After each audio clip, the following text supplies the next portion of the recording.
Aku tuh setelah daftar Shopee Affiliate, aku tuh sempet diem, terus buka aplikasinya, lalu aku tutup lagi.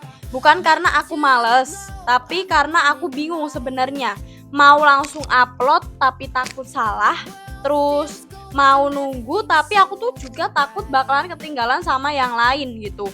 Nah, aku tuh jujur aja sempat mikir kayak gini, ini aku doang yang ngerasain kayak gini atau ada orang lain sih sebenarnya. Nah, terus aku tuh kalau kamu ya, misal kamu baru daftar Shopee Affiliate dan sekarang juga lagi bingung harus mulai dari mana, video ini tuh penting banget karena aku bakalan jelasin, makanya kamu tonton video ini sampai habis. Karena ternyata setelah daftar itu bukan langsung jualan gitu. Jadi tonton videonya sampai habis ya. Nah, setelah keterima di Shopee Affiliate itu rasanya campur aduk pastinya. Seneng iya, bangga iya, tapi habis itu kosong langsungan. Karena aku lihat orang lain tuh kayak gampang, upload terus dapat komisi. Sementara aku malah mikir, aku mulainya tuh dari mana gitu.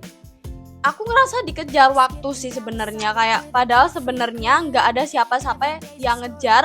Yang bikin panik itu pikiran aku sendiri gitu. Aku sempat mikir kayaknya setelah daftar tuh tugasnya cuma satu, upload. Dan justru di situ kesalahan pikiran aku. Karena kalau aku waktu itu langsung upload tanpa ngerti arah dan tanpa ngerti mau ngomong ke siapa, terus aku tuh cuman bakalan capek waktu gitu. Dan akhirnya aku ambil keputusan yang kelihatannya sepele tapi penting banget buat aku. Nah, aku tuh nggak langsung upload waktu itu, terus aku tuh berhenti sebentar, bukan buat nunda ya, tapi buat mikir sebentar. Aku tanya ke diri aku sendiri, aku ini siapa, aku mau ngomong ke siapa, dan aku mau bikin konten yang kayak gimana. Kan konten itu banyak, ada yang home and living, beauty, terus lifestyling, banyak banget, elektronik ya kayak panci listrik gitu-gitulah. Dan aku tuh baru sadar satu hal sebenarnya, aku nggak harus jadi kayak orang lain gitu. Aku nggak harus jadi kayak orang lain. Nah terus aku tuh juga nggak harus ikut tren sebenarnya. Aku tuh cuman perlu jujur sama apa yang aku pahami gitu. Jadi kalau ikut tren itu kalian mungkin tahu ya, produk yang misal digoyang-goyang gini, terus normalnya berapa disilang, terus harganya lagi turun berapa, dikasih centang emoji itu kalau kalian tahu. Nah itu akhirnya kayak tren gitu ya, dan itu nggak relevan banget di Shopee ternyata. Itu yang satu hal yang bikin aku ngerasa langsung menanyakan ini tadi. Karena di Shopee itu kita harus benar-benar produk itu yang kita video, yang bikin konten itu harus benar-benar relevan, ada hook, ya kita harus cari ide konten, terus juga ada CTA-nya, mengajak check out gitu. Nah, aku tuh dari situ pelan-pelan mulai pilih-pilih produk yang dekat sama keseharian aku, yang aku ngerti, yang aku ceritain. Aku nggak perlu pura-pura. Misal aku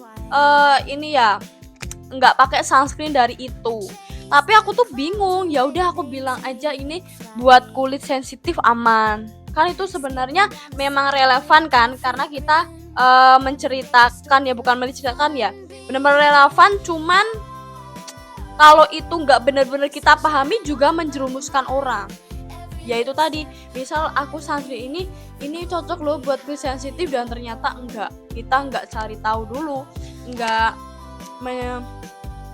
memahami produk itu dulu gitu. Dan terus sejak itu cara pandangan aku juga berubah sih. Aku enggak lagi kejar viral, aku malah kejarnya relevan dari situ. Jadi aku dulu emang kejarnya viral ya, biar cepet viral gitu. Kalau viral kayaknya komisinya banyak. Ternyata enggak. Orang yang lihat 3 aja itu ada komisinya. Kalau nggak percaya aku buatkan videonya setelah ini. Dan jangan sampai kalian kejar viral itu bikin capek. Kalian bisa tonton di video-video aku sebelumnya di sini. Ini video-video yang aku capek kejar viral, kalian wajib tonton itu sampai habis. Nah, aku tuh sekarang ya upload itu tanpa ekspektasi besar gitu, nggak rame nggak apa-apa gitu. Yang penting aku kan ngerti apa yang aku omongin gitu, dan jujur itu bikin aku tuh lebih tenang sebenarnya, dan nggak bandingin diri sama orang lain juga, nggak capek sendiri juga gitu. Dan di affiliate ini ya, itu ngajarin aku satu hal sih, itu bukan siapa yang paling cepet, tapi siapa yang paling tahan. Itu real banget. Banyak ya yang daftar nih Shopee affiliate, tapi ujung-ujungnya udah ngedon gitu, stuck gitu. Dan itu sih benar-benar relate banget sih menurutku, karena bukan soal siapa yang paling cepet, tapi siapa yang paling tahan viewsnya anjlok. Misal kadang yang lihat pun bisa dihitung jari gitu. Emang kadang kena mental ya, dulu aku pernah kena mental sih, karena ya mungkin aku kan basicnya bener-bener nggak tahu tentang affiliate dulu, terus aku nyegur di Shopee affiliate, jadi mungkin kaget juga. Nah, kalau kamu juga baru daftar Shopee affiliate dan sekarang ini juga lagi bingung, tolong jangan ngerasa kamu salah, dan jangan ngerasa kamu telat juga gitu, nggak secepat orang lain gitu. Dan itu tuh kamu perlu evaluasi aja gitu, kamu tuh nggak telat gitu. Orang lain mungkin udah cepet, kamu ngerasa ketinggalan, ngerasa pengen ngejar lah sebagainya. Itu bingung itu sebenarnya wajar, ragu itu manusiawi ya. Jadi ya aku juga sendiri kan ngerasain gitu. Yang penting itu jangan berhenti cuma karena kamu belum yakin gitu. Pelan-pelan gak apa-apa, asalkan kamu jalan dan ngerti gitu. Kalau kamu lagi di fase setelah daftar dan masih bingung harus ngapain, kamu tuh sebenarnya gak sendirian gitu. Aku juga pernah di situ gitu. Dan kalau kamu mau, di video berikutnya aku bakalan ceritain gimana aku mulai upload pertama kali upload tanpa kejar viral dan tetap relevan. Dan terima kasih yang sudah tonton video aku sampai habis. Aku ucapkan terima kasih. Semoga video ini bermanfaat. Yang tonton sampai semoga sehat selalu, lancar terus rezekinya, semangat terus di Shopee affiliate, dan aku bakalan sering sharing Shopee affiliate juga. Jadi kalian jangan lupa klik tombol subscribe, like, dan share-nya juga biar gak ketinggalan video-video aku berikutnya. Bye bye.